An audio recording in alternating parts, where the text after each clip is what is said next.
Good morning, I'm Savannah Sellers. I'm Joe Fryer. Right now on Morning News Now, the votes are in the biggest election night of the summer. From Arizona to Michigan and Missouri, we're seeing how the January 6th investigation and former President Trump's influence impacted those races.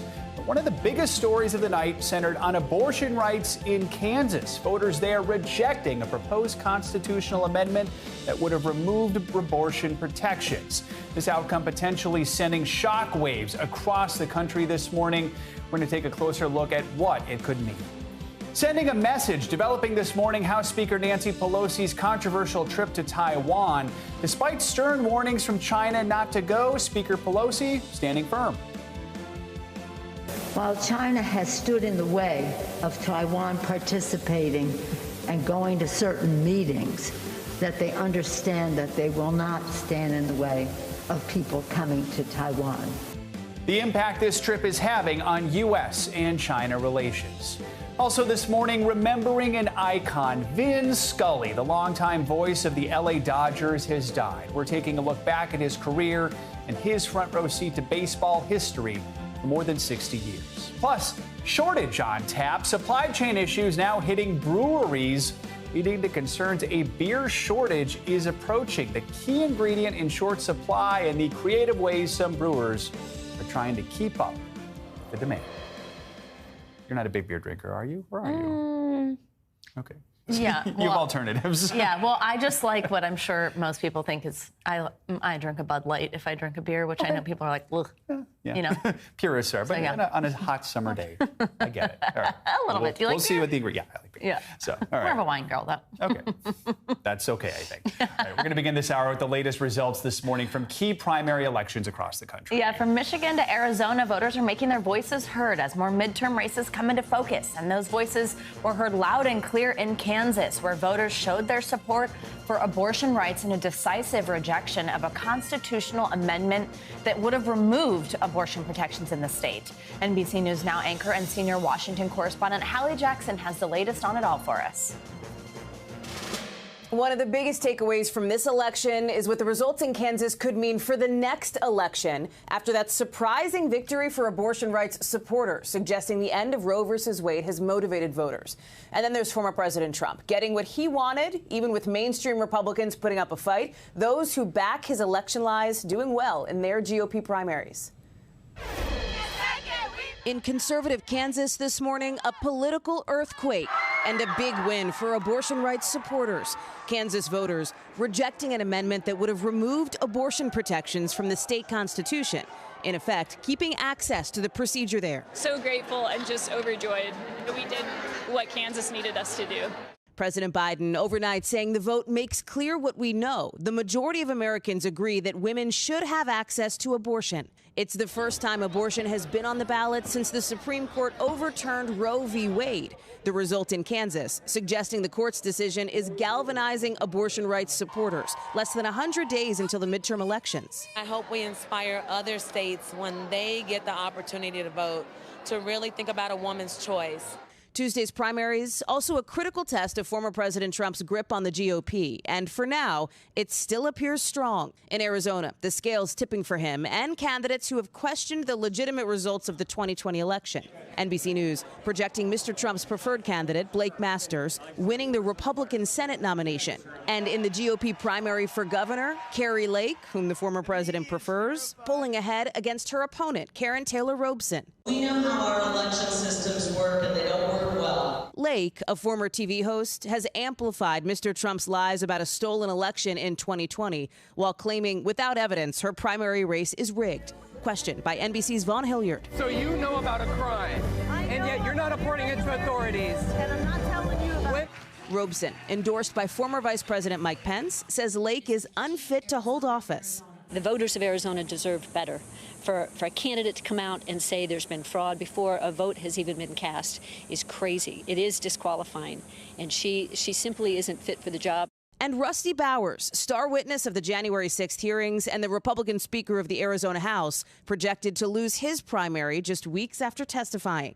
In Michigan, GOP Congressman Peter Meijer, who voted to impeach Mr. Trump over the January 6th insurrection, conceded overnight to his Trump-backed opponent, John Gibbs. Trump-endorsed conservative commentator Tudor Dixon has emerged as the GOP nominee for governor, facing an uphill battle against incumbent Democrat Gretchen Whitmer. But our work isn't finished. My friends, we are just getting started, and I hear it's going to be a rough ride. And in Missouri's Senate GOP primary, where it was Eric versus Eric, Attorney General Eric Schmidt defeating former Governor Eric Greitens. You guys ready to take this country back? So when you talk about Kansas, you got to talk about the implications there, given the turnout, right? It was big. 900,000 people voted, nearly double the number of people who voted in the 2018 primaries. And when you look more closely at the numbers, they suggest a sizable number of Republicans voted to protect the current abortion access in Kansas. You can see that in the drop-off of how many Republicans voted in the Kansas primaries versus on this specific abortion measure.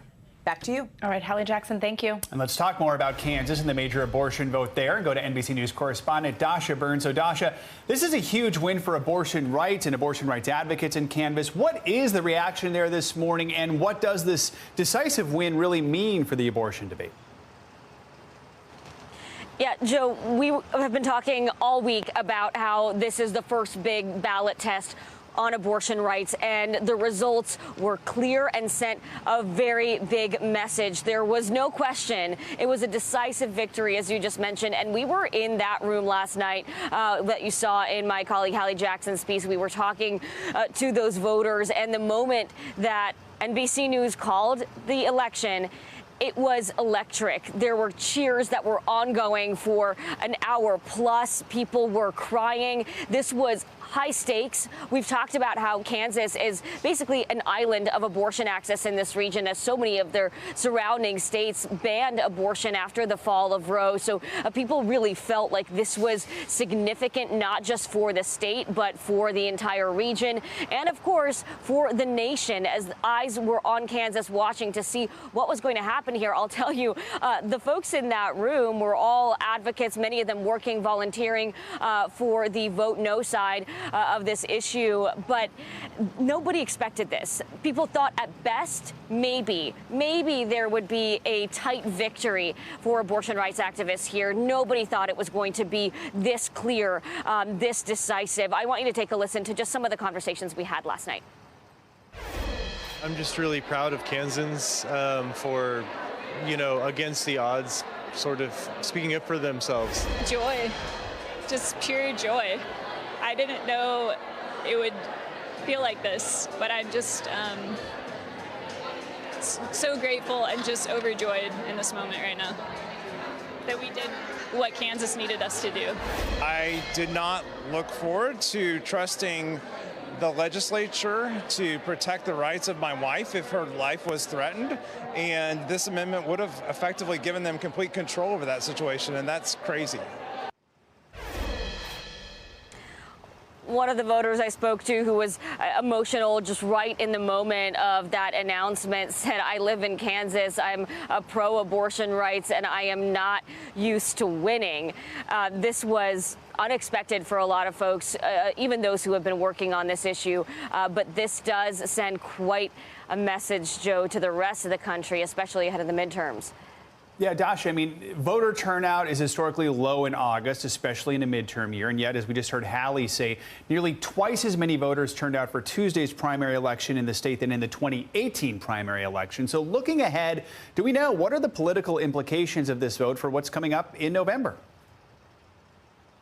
Yeah, I mean, turnout at this level for a primary in a midterm year, it's virtually unheard of. I mean, here in Johnson County, turnout was over 50%. That is incredible. And the things that we were looking at with this race was what happened, right? The decision, yes or no. But it was also turnout to see whether this would be an issue that drove voters to the polls. And I think the answer is clear.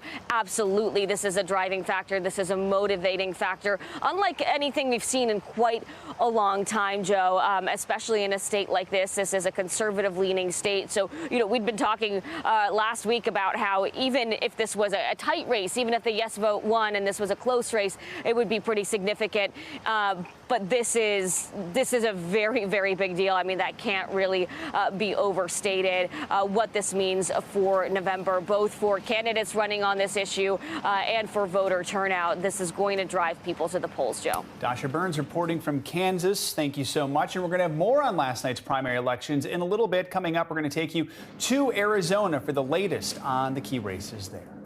Now, House Speaker Nancy Pelosi left Taiwan earlier this morning, rounding off a controversial visit that prompted anger and condemnation from China, which considers the island part of its territory. Beijing announced it would conduct live-fire military drills in response to the trip.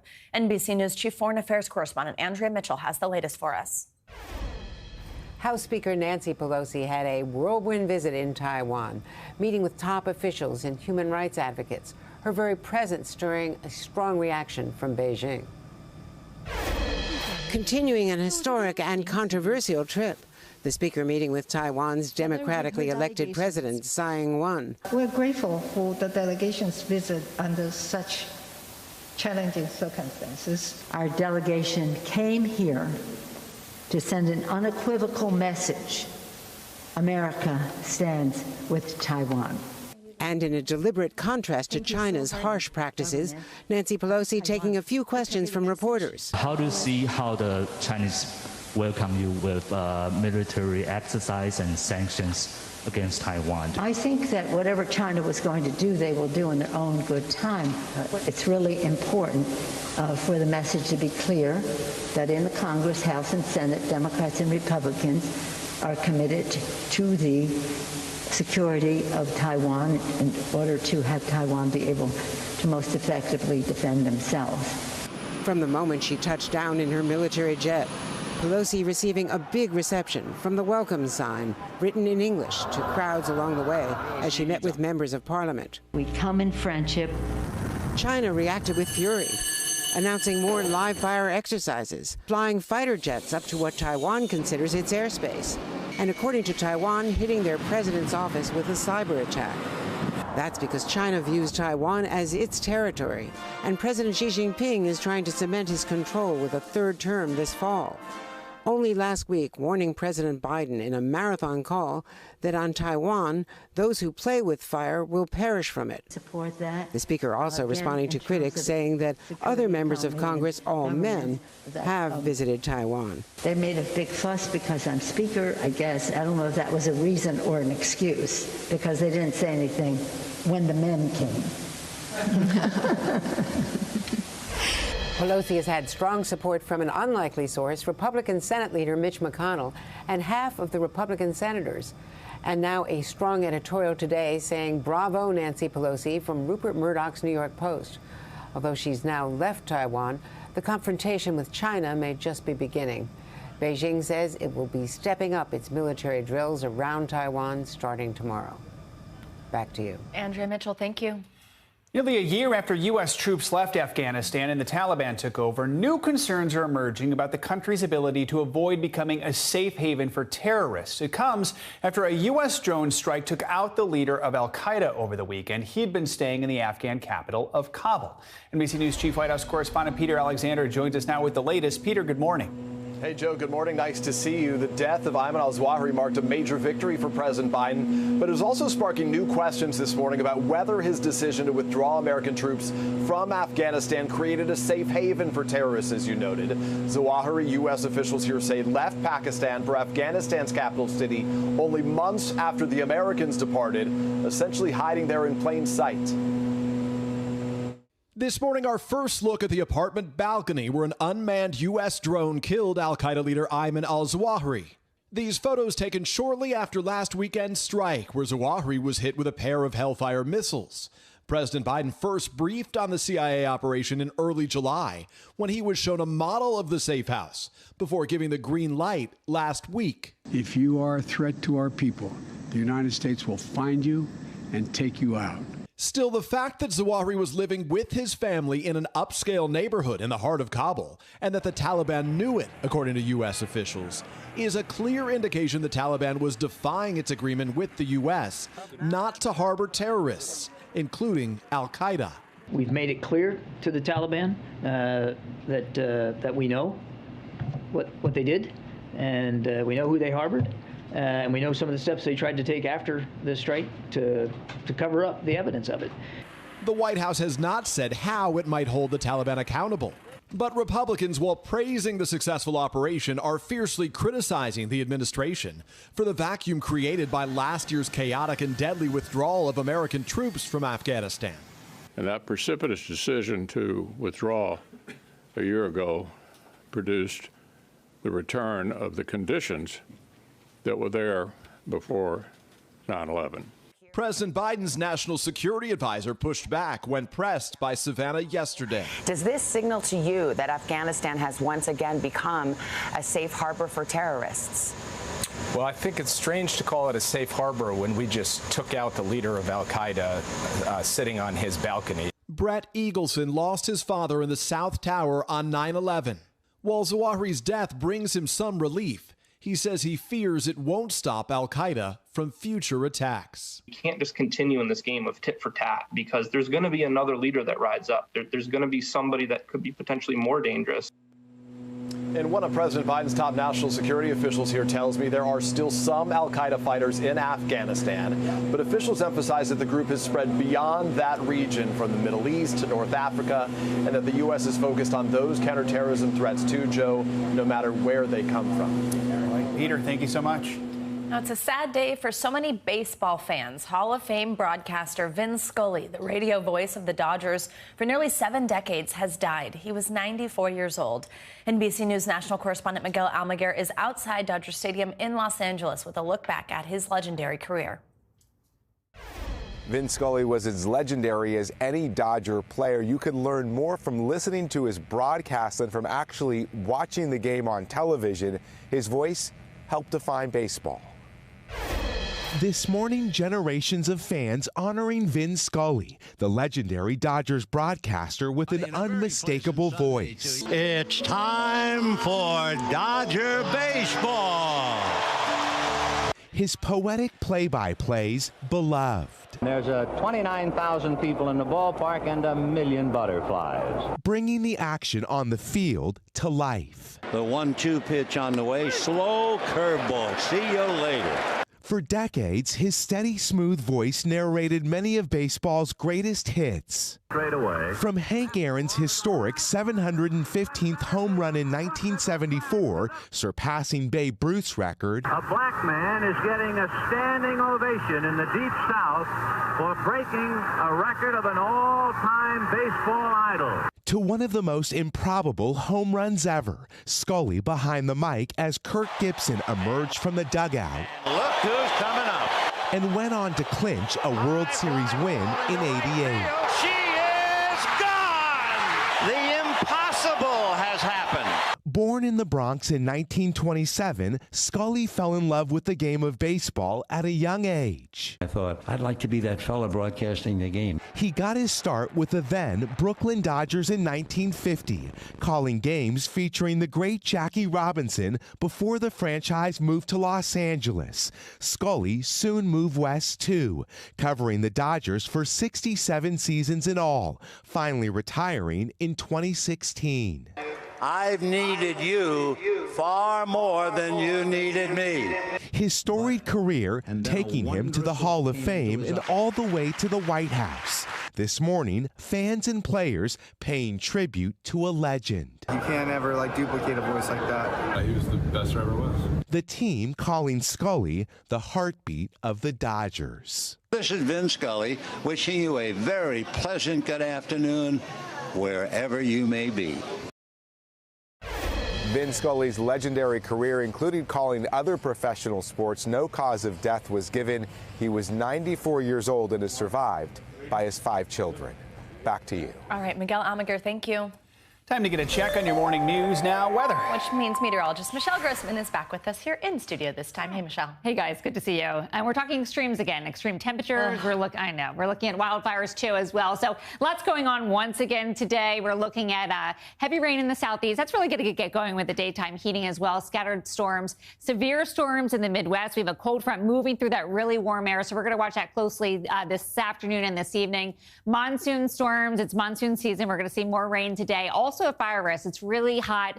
We have low humidity and dry conditions. So we're going to watch that out west. But first, let's start with the heat because we are looking at a lot of heat advisories. 94 million people under some sort of heat advisory from the southern plains into the mid-Mississippi Valley, the Ohio Valley as well. And then the Northeast, you're going to get in on your heat advisory tomorrow. It starts tomorrow. And we're looking at temperatures into the 90s, into the 100s. Look at this, 200 million highs above 90 degrees today. I can't really wrap my head around that. And then as we look at the triple digits, we're looking at 29 million people.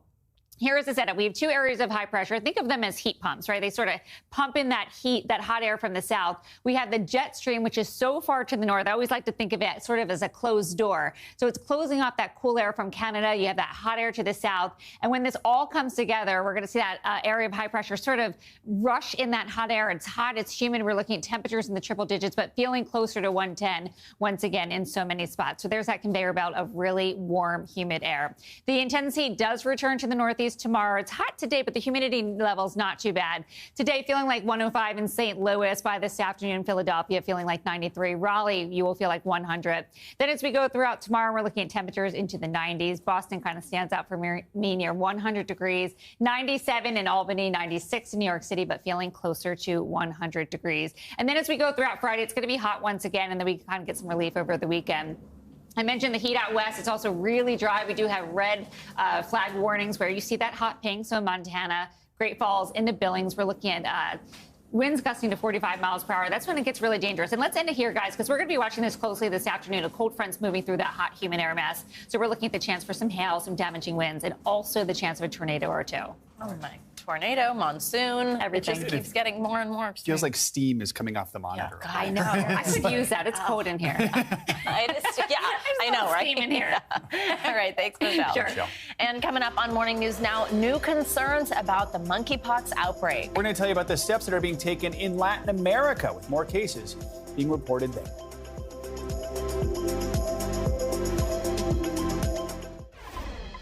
We're back with the growing threat posed by the monkeypox virus across the Western Hemisphere. Yeah, as cases rise here at home, countries in Latin America are still devastated by the COVID pandemic. Now they're seeing the rapid spread of monkeypox, with Mexico and Brazil reporting the most cases. NBC News correspondent Stephen Romo has more.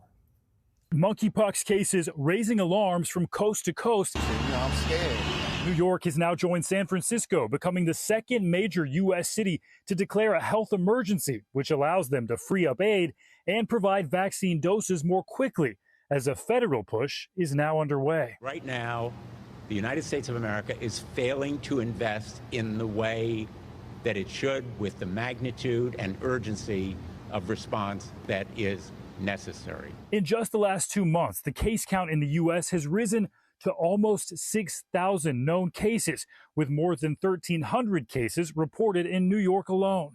It's through intimate partner contact, specifically in groups like men who have sex with men. That is overwhelmingly where the cases seem to be clustered. There is a possibility that fabrics or, say, sheets that might have the virus on it could be a source of transmission for a period of time, maybe at most a few hours, but that does not seem to be predominant mode of transmission. I tried to get a vaccine because in my country we don't have enough resources and we don't have enough vaccines. There are vaccines already in production, but rollout has been slow and the number of doses limited. Many cities targeting the vaccine that is available to the group most affected by the virus right now. It's important that the general public understand the general risk. And what we've seen now, we have 3 months worth of data. It's important that every provider in the country not anchor themselves into biases about who is likely to have this infection. The World Health Organization also declaring a global emergency, with nearly 80 countries currently dealing with cases. In Brazil, officials reporting the first confirmed death from the virus. It's the country with about 1,000 cases and leading the Latin American region with infections, followed by Peru, Salimos al 100% del COVID. Hay que estar preparados. Together, Brazil, Peru, and Mexico account for 14% of all cases around the world. But the Pan America Health Organization insists that despite the uptick in cases, they are still not recommending the vaccine to the general public. We're seeing them spike in Brazil, Peru, Mexico. Is that something we should be concerned about, the other countries, their capabilities of dealing with this? Let me be clear here. Monkeypox is not the same threat to the public and to the worldwide community as has been COVID-19. So a different threat. That was Stephen Romo reporting. In New York, the monkeypox vaccine appointment website crashed just minutes after launching last month because of overwhelming demand. The site has been restored, but doses still remain limited in the U.S. and abroad. Let's get you some more international news now, starting with more problems for Pakistan's former prime minister. NBC News correspondent Claudio Lavaga joins us with that and more world headlines. Hey, Claudio. Good morning, guys. Yes, on Tuesday, an election commission ruled that the PTI, the party led by the former Prime Minister of Pakistan, Imran Khan, received millions of dollars in illegal funds from several foreign countries, including the United States. Khan is a former cricket star who was forced to step down in April this year after losing a confidence vote. The PTI, which rose to prominence on an anti-corruption drive, denies any wrongdoing and says it will challenge the ruling. Let's move to Bangladesh, which is seeking $2 billion from the World Bank and the Asian Development Bank to bolster its foreign exchange reserves. The country's economy has been one of the fastest growing in the world, but the war in Ukraine and the consequent rise in food and energy prices slowed down its growth. And let's end this short tour of the world in South America, where Uruguay, Argentina, Chile, and Paraguay launched their joint bid to host the 2030 Soccer World Cup.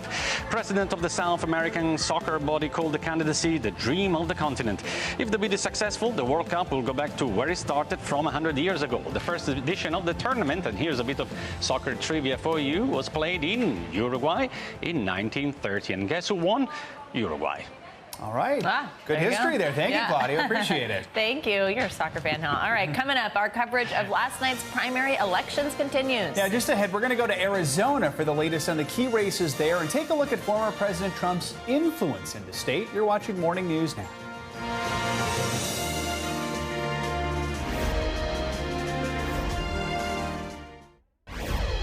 Back now with the latest results from the primary elections in Arizona. Yeah, we're watching the results roll in for the GOP nomination for governor. Now, that race is still too close to call between Trump-backed candidate Kari Lake and the establishment's choice in Karen Taylor Robson. But we are seeing Arizona voters make clear choices in other GOP races across the state, including who will face off against Democratic Senator Mark Kelly in November. Of course, this is where we find NBC News correspondent Vaughn Hilliard. He's in Phoenix for us with the very latest. Vaughn, good morning. So let's start with a race that's been called the GOP Senate nomination. Blake Masters, who was endorsed by former President Trump, won the election and will now face off against Mark Kelly in November. How significant is this win for Masters and really, I guess, for the weight of Trump's endorsement in this state? Yeah, good morning, Savannah. We have every reason to believe that this will now be a close general election campaign. Blake Masters, who stood alongside Donald Trump just over 1 week ago at a final campaign rally here, he's going to be facing Democratic incumbent Senator Mark Kelly, who just 2 years ago won his race here by several points, but is also still kept a positive approval rating here in the state of Arizona. And yet this is a longtime conservative state here. It's very odd to have two Democrats representing it here. And Blake Masters is new to politics, but he is the former right hand of Peter Thiel, the tech executive billionaire who funneled more than $15 million behind Masters' campaign here. Over the next 95 days, you should expect to see a lot of national attention on this U.S. Senate race as Republicans hope that they can make a pickup opportunity here. Vaughn, let's talk more about that high-profile battle for the Republican nomination for governor. Right now, still too close to call. The race has really taken a turn in the days leading up to the election as Robson's campaign has gained on Kari Lake. What more can you tell us about this one?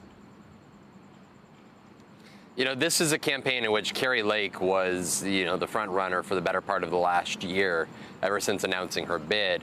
But you saw Karen Taylor Robson, another political newcomer, outspend her by more than a 5-to-1 margin. and ultimately chip away at the reputation that Kari Lake had built up as a longtime local news anchor here. Kari Lake is somebody who propagates election conspiracy theories, stands shoulder to shoulder with Donald Trump, and is even called for the jailing of her political rivals and elections officials. And yet, what we watched unfold last night is ultimately a likely Kari Lake victory. There are still upwards of 200,000 ballots to be counted, but those ballots are going to be folks who turned in their ballots in the last 48 hours. And those folks have been heavily trending towards Kari Lake because that wing of the Republican Party has told their voters not to trust mail-in voting. And that's why you see those folks, those Kari Lake type voters, come in and turn in their ballots in person here. We are very likely going to be looking at a Kari Lake and Katie Hobbs, who is the current Secretary of State of Arizona. She won the Democratic nomination last night. We're going to see these two square off in what is really going to be a fundamental race that really has an eye on the democracy at large and the potential certification of the 2024 presidential election results, which that responsibility lies with the governor here in the state of Arizona. Again, this is a race that you can see with a lot of national implications as Democrats and Republicans see the all-importance of winning these statewide seats. Vaughn, we also saw Arizona Speaker of the House Rusty Bowers lose his bid for a state Senate seat to David Farnsworth, who supported Trump's claims that the 2020 election was stolen. Now, Bowers was really on the other end of the spectrum in that fight. He even testified before the January 6th committee, where he stated he had refused to go along with Trump's efforts to overturn the election results in this state. So what kind of implications does that result have going forward? You can't get much more local than a legislative race. And when we talk, Savannah, about the impact of the January 6th Select Committee's public hearings, what ultimately that would have an impact in changing Republican voters, well, last night was a testament to where the voters are remaining today. Rusty Bowers became a national figure because he testified about the pressure campaign the Trump allies placed on him to overturn the election. But he stood his ground, and he did not fold to those pressures. And you see the results there. He lost to a Trump-endorsed challenger by a sizable margin. And after 16 years in public office, he's not going to be returning to the Arizona State Legislature next year. I think that the Arizona primary here says a lot about where at least Arizona Republican voters, what their takeaways are when not only the January 6th public hearings, but what they want their party to look like into the future. All right, Vaughn Hilliard, so much going on in that state. Thanks for being up early and covering it all. Coming up, supply chain issues may soon impact another part of your summer cookout, the problems that breweries are now running into as they try to meet demand. Plus, the hot housing market is starting to cool, so is now the time to buy? What experts are saying about the current competition, that's next.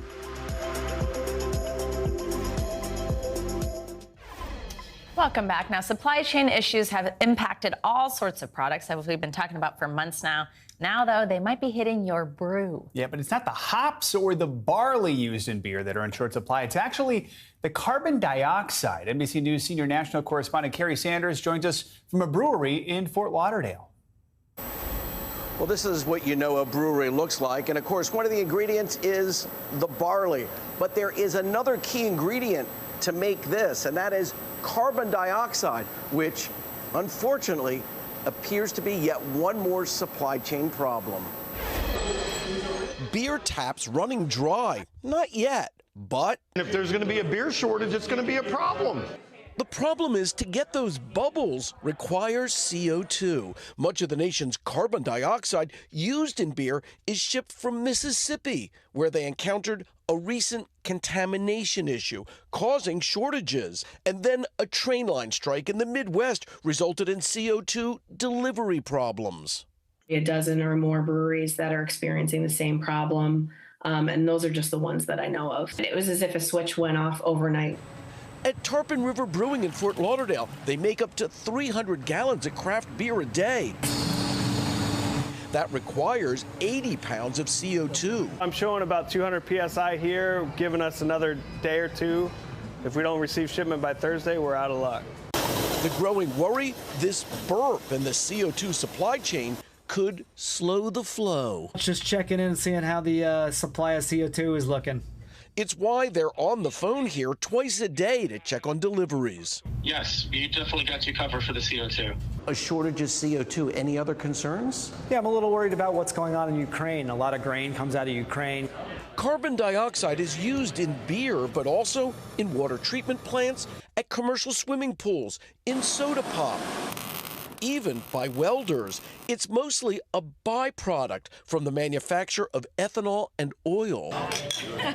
So without CO2, what is this? Flat beer.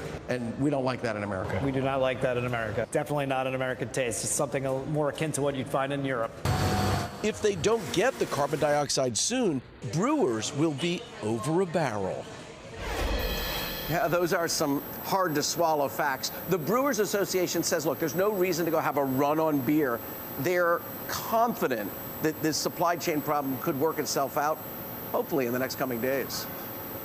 Yeah, hopefully. Carrie, thank you. All right, financial headlines now, and Equifax is in hot water for sending banks inaccurate credit scores. CNBC's Silvana Hanau is back with us this hour with that and other news. Hey, Silvana. Hey guys, good morning. Yeah, so Equifax provided inaccurate credit scores on millions of consumers seeking loans during a period in March and April of this year. The Wall Street Journal reports the firm sent the scores on people applying for car loans, mortgages, and credit cards to banks and other lenders, including JP Morgan Chase, Wells Fargo, and Ally Financial. The scores were sometimes off by 20 points or more, and that's enough to change interest rates consumers were offered or even result in their application being rejected. Equifax says it's fixed the error, which was caused by a software coding glitch. Equifax keeps credit reports on more than 200 million U.S. consumers. General Motors is offering some Chevy Bolt owners rebates of up to $6,000 for anyone who bought the electric vehicle before the automaker slashed the sticker price back in June. That's when GM restarted production on the Bolt, which had been recalled twice following several battery fires. However, if you take the offer, you must agree to never sue the company for any present or future issues with the Bolt or join any class action lawsuits. A Chevy spokesperson says the rebate is only being offered to customers who bought a new Bolt, which should have a replacement battery. And the owners of some of the biggest shopping malls say retailers are still moving ahead with plans to open new stores. That's even with growing fears about a possible recession and inflation squeezing shoppers' wallets. Simon Property, the nation's largest mall operator, reporting an occupancy rate of 94% as the end of June, up from 92% a year ago. Fueling the openings, a push by retailers to snap up limited space, and popular online brands is expanding to brick-and-mortar locations, guys. You don't want to go to the metaverse. All right. No, exactly. So much metaverse mall shopping conversation this week. Yeah. All right, Silvana, thank you so much. So if you've looked into buying a new home over the last couple of years, then you know real estate prices have been at an all-time high. Yeah, but now we're beginning to see those prices drop. So how do you navigate a complicated market? Here's NBC News correspondent Emily Aketa. Hey there, while the growth of home prices is slowing, the median cost is still at a record high. Needless to say, it's a confusing time to be buying or selling. So we spoke to some experts to find out what you need to know about this roller coaster market. A blazing hot housing market beginning to freeze over. From frenzied bidding wars to now sellers slashing prices at record rates. Signs of a slowdown sparking uncertainty about the future. It's like a rocket that's gone straight up. It's kind of hit its apex, kind of rolling over. And the next thing that we're going to see is it coming back to earth. That fall is a result of a staggering spike in mortgage rates, now more than 5%, nearly doubling since last year, coupled with the ongoing pain of inflation. Home sales declining by 21% since January. And while in some areas the cost of homes are still astronomically high, there are early indications of change. The growth of home prices fell by 2% in June, the biggest single-month drop in at least 40 years. July numbers are not out yet, but declines are expected to be even steeper. San Jose, Seattle, and San Francisco are seeing some of the most dramatic price slowdowns. For prospective home buyers who are wading into this turbulent market, we just have to think something's got to change, whether it is prices decrease a little bit. Experts say if you are on the hunt, here's what you need to know. Finance before you shop. Use a mortgage calculator to figure out your budget first. Find a trusted local agent who knows your market best and use technology to your advantage. Browse virtual 3D home tours to save time in person. And the Federal Reserve Chair offering this candid advice back in June. I would say if you're a home buyer, somebody or a young person looking to buy a home, you need a bit of a reset. As for sellers, experts say in many cases, the days of more than a dozen offers and waiving inspections appear to be over. So planning is key.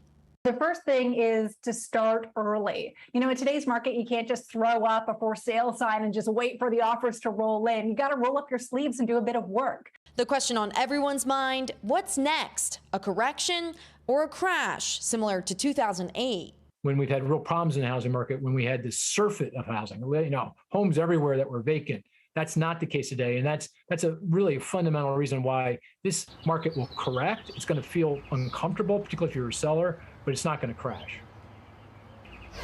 And as we heard our economists say, there is not an excess of housing like there was in the last housing crash. Another reassuring sign, people aren't taking out the risky mortgages they were in 2008. They're on more solid footing now. So hopefully this is just a relatively minor drop in the market. Back to you. All right, Emily Aketa, thank you. And coming up, losing your luggage certainly puts a damper on your vacation. You have everything on you already. With staffing shortages and a surge in travel, it's actually becoming more frequent of a problem. So next, we got some smart tips on what to do if the airline loses your luggage.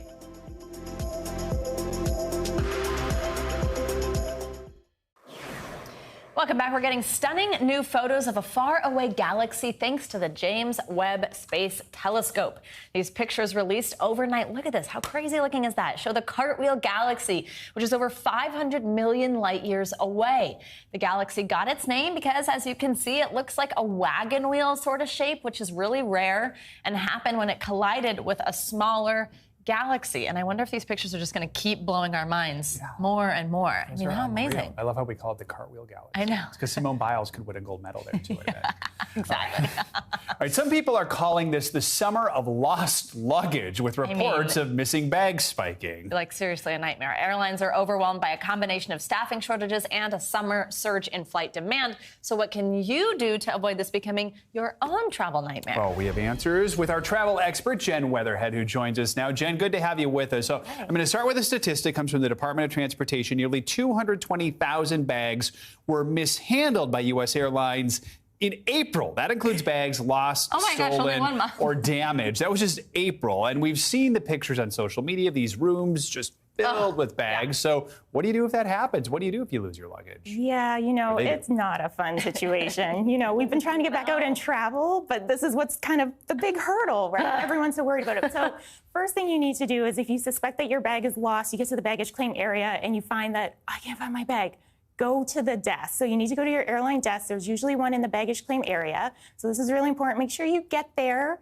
Just, you want to determine whether your bag is delayed. Maybe it's just on the next flight. Maybe it's still somewhere at that airport, but just hasn't made it onto the carousel yet. Or is it lost? So they will help you determine that, because they do know where your bag is. They should be able to tell you that and give you a rough estimate of time of when that will be coming back.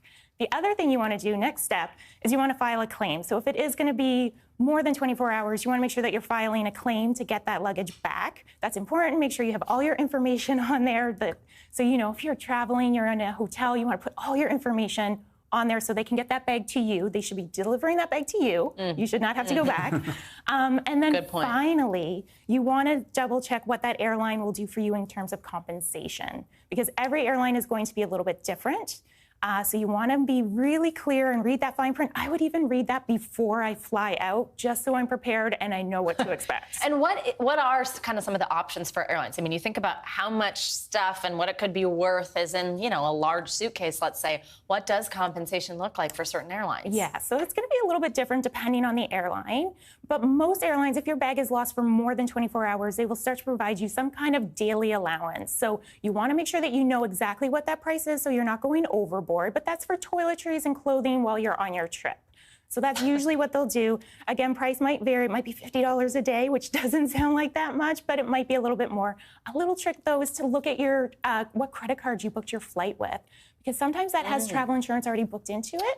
And they'll also offer some compensation to help you get the necessities that you need. We only have a few seconds for this last point here. Anything you could do in advance to prepare for the possibility they lose your luggage, or to maybe prevent it from even happening? Track your bags. Track your bags. Put a tracker in your bag. just so you can at least know where it is, because the airlines are very, very busy. So getting in touch with someone can be tricky. At least you'll know where your bag is. Like an AirTag, you mean? An AirTag, yeah. But number one, if you can do carry-on, do carry-on. And if you can't, put all of your necessities, even a change or two of clothes, in your carry-on if you're checking another bag. Yeah, problem for an overpacker like myself. All right, thank you. Those videos of people trying is crazy. Thank you so much. Thank you, Great to see appreciate it. All right, now to the sisters who are taking the world of soccer by storm. Yeah, Los Angeles natives Alyssa and Giselle Thompson have made history by becoming the first high school athletes to sign a name, image, and likeness deal with Nike. How incredible is that? NBC News correspondent Gadi Schwartz is in the sisters' hometown with more on their remarkable story. Gadi, hi. Hey, good morning, Savannah. Yeah, if you don't know their names now, you soon will, because if tennis has Venus and Serena, soccer has Alyssa and Giselle Thompson. They are just teenagers right now, but they've already seen huge success on the international stage, and this might just be the beginning for these high school soccer sisters. Giselle Thompson sends it in for a goal. Giselle and Alyssa Thompson are truly on a roll. Alyssa Thompson finds the top corner. At just 16 and 17 years old, these sisters are dominating the soccer scene. The run by Giselle, the goal by Alyssa, things we've been saying all day. In fact, both have already made verbal commitments to play for Stanford. Both are fresh off championship titles with their respective Team USA youth squads. And on the day we met up with them in their hometown of Los Angeles, both were seeing their own faces in Sports Illustrated magazine for the very first time. Oh, this is so cute. That's so cool. What's it like being in Sports Illustrated in high school? It's crazy, honestly. Like, it's like surreal. Like, I would never think I would be like on Sports Illustrated. Well, it's funny, you guys think that those are for you, but they're actually for me, and I need signatures on them, so. But it's what these rising soccer stars have already signed that's making history. Earlier this summer, Alyssa and Giselle became the first high school athletes to ink a deal with Nike, allowing the company to use their name, image, and likeness in promos and ads. And in exchange, the Thompson sisters will be paid and reap the benefits of being sponsored by one of the biggest sports brands in the world. It wouldn't be possible without the people before us, because maybe 30 years ago, this would definitely not be happening for women, especially. So it's just insane to me how far we've come. There are people that say, hey, if you're having professional players in high school, it ruins a sport. What do you guys say? I don't think it's too early, because for us, at least, it's not about the sponsorship or anything about that. I think it's about, obviously, getting gear is nice, but like having a platform for young girls to look up to, and like seeing girls like closer to their age. With so much success, it might be hard to believe that Alyssa and Giselle say soccer is just something they fell into. Our parents like put us through like every sport, like gymnastics, basketball. We exposed them to everything. That was something that was not necessarily you're going to be a great basketball or soccer. It was just like, let's keep them busy. Okay, just go. Before too long, these pint-sized players would go on to become some of the best in the country. Their footwork, now poetry in motion. And my attempt at blocking their shootout game was a flat-out fail. Girls are not playing fair. This is not the first time the Thompson sisters have gone up against the guys. They've actually played in Major League Soccer's Youth Boys League for years. What's it like playing with boys? It's definitely different than the girls' game. It's much faster paced, and they're also like very strong. They always saw it as competition. I don't think it was necessarily like a gender thing particularly. I think it was just an innate competitive thing in them. Don't they compete against you?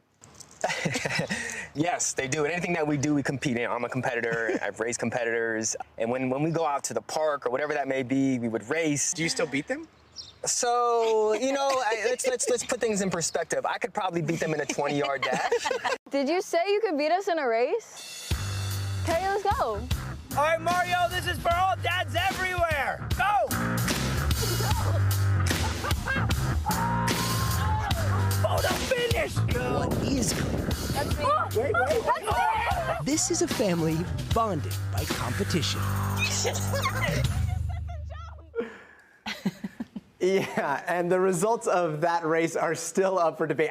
You guys have to weigh in. Who do you think won? I couldn't tell there but I mean, I feel like, yeah, they definitely need to have like judges in the household or something like that for more competition. Exactly. Yeah. Like, some very impartial family members. I looked at that video over and over again, and I mean, it is a photo finish. However, I will say, Alyssa was not wearing shoes. She thought it was unfair to race against her dad in cleats, so she took off her shoes, and so Ty goes to the barefoot. Yeah, I think so too. I think that's a good policy. Oh my God, that we just made up. All right. In the meantime, they're getting ready for their Youth World Cup appearances later this year.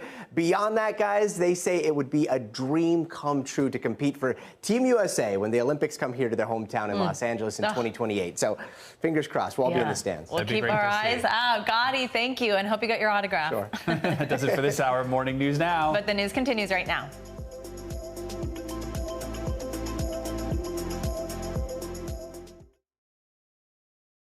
Thanks for watching our YouTube channel. Follow today's top stories and breaking news by downloading the NBC News app.